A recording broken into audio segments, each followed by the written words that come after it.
திருவிழா எல்லா வருஷமும் சாதாரணமாக போயிட்டு இருக்கும் ஒரு கட்டம் வரைக்கும். ஒரு கட்டத்துக்கு மேலே கொமாத்தா வருவாளான்னு காத்துக்கிட்டு இருப்பாங்க. ஏன்னா கொமாத்தா அந்த இடத்துல வந்துட்டாங்கன்னா இருக்காத எல்லா பிரச்சனையும் நடக்கும்.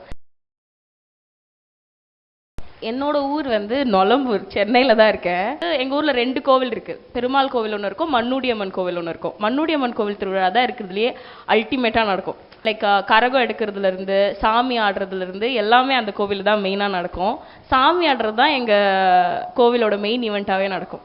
கோடங்கி வருவாங்க. கோடங்கி தான் வந்து உடுக்க சலம் படித்து சாமியெல்லாம் கூப்பிடுவாங்க. அவங்க வந்து உடுக்க சலம் படித்து சாமியெல்லாம் கூப்பிட்டு எல்லா சாமியும் முன்னாடி நிற்க வச்சு சாமியில் ஆடினதுக்கப்புறம் தான் திருவிழாவோட மெயின் ஆட்டமே ஆரம்பிக்கும். எங்கள் திருவிழாவில் நான் மெயினாக எதை பார்க்குறேன்னா கும்பம் சாப்பாடுன்னு சொல்லுவாங்க. அதில் எல்லாமே இருக்கும். எப்படின்னா வந்து கறி குழம்பு, மீன், முட்டை, காவு கொடுத்த கோழி, ஆடு எல்லாத்தையுமே ஒன்றா சேர்த்து சமைச்சு எல்லாத்தையுமே ஒன்றா கடவுளுக்கு முன்னாடி படையல் போட்டு அதை ஒன்றா பிசைஞ்சு அதை கையில் வர கொடுப்பாங்க. கும்பஞ்சோறு வாங்குறதுல அவ்வளோ ஹாப்பி. அதை வாங்கி ஒரு வாய் சாப்பிட்டுட்டோன்னா அவ்வளோ சந்தோஷமாக இருக்கும். இந்த லேடிக்கே ஒரு பின்னாடி ஒரு ஹிஸ்ட்ரி இருக்குது. என்னென்னா மண்ணூடியம்மன் வந்து மண் ஊடி வந்ததால் அங்கே ஏற்கனவே ஒரு பழைய கோவில் இருந்தது. கொமாத்தம்மன் கோவில்னு ஒரு கோவில் இருந்தது. கொமாத்தாவை விரட்டிட்டு தான் மண்ணூடியம்மன் வந்தா அப்படின்னு சொல்லுவாங்க. ஓ நோ, ட்விஸ்ட் இந்த ஸ்டோரி. இத நான் எதிர்பார்க்கல. நெட்ஃபிளிக்ஸ் மாதிரி போகுது. ஓகே சொல்லுங்க. சோ இப்போ இது எப்படி நடக்கும்னா ஒவ்வொரு வருஷமும் இந்த திருவிழாவோட மெயின் ஐதீகம்னு சொல்லுவாங்க. திருவிழா எல்லா வருஷமும் சாதாரணமாக போயிட்டு இருக்கும் ஒரு கட்டம் வரைக்கும். ஒரு கட்டத்துக்கு மேலே கொமாத்தா வருவாளான்னு காத்துக்கிட்டு இருப்பாங்க. ஏன்னா கொமாத்தா அந்த இடத்துல வந்துட்டாங்கன்னா இருக்காத எல்லா பிரச்சனையும் நடக்கும். ஏன் அப்படின்னா அது இருந்த சாமி இல்லையா, ஊர்லயே இருந்த சாமி, இது வந்த சாமி.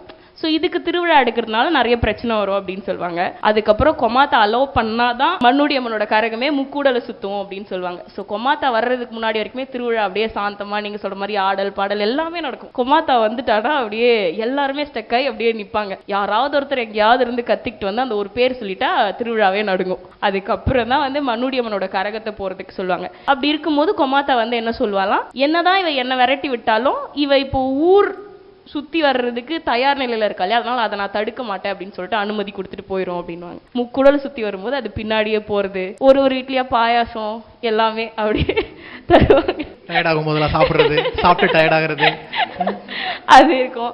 அதுக்கப்புறம் மெயின் பஜனை பாடிட்டு வருவாங்க. பஜனை பாடிட்டு வந்து காசு கலெக்ட் பண்ணுவாங்க. அதெல்லாம் பாடிட்டு கலெக்ட் பண்ணும்போது அது பின்னாடியே போகிறதுலாம் ரொம்ப ஜாலியாக இருக்கும். சூப்பருங்க.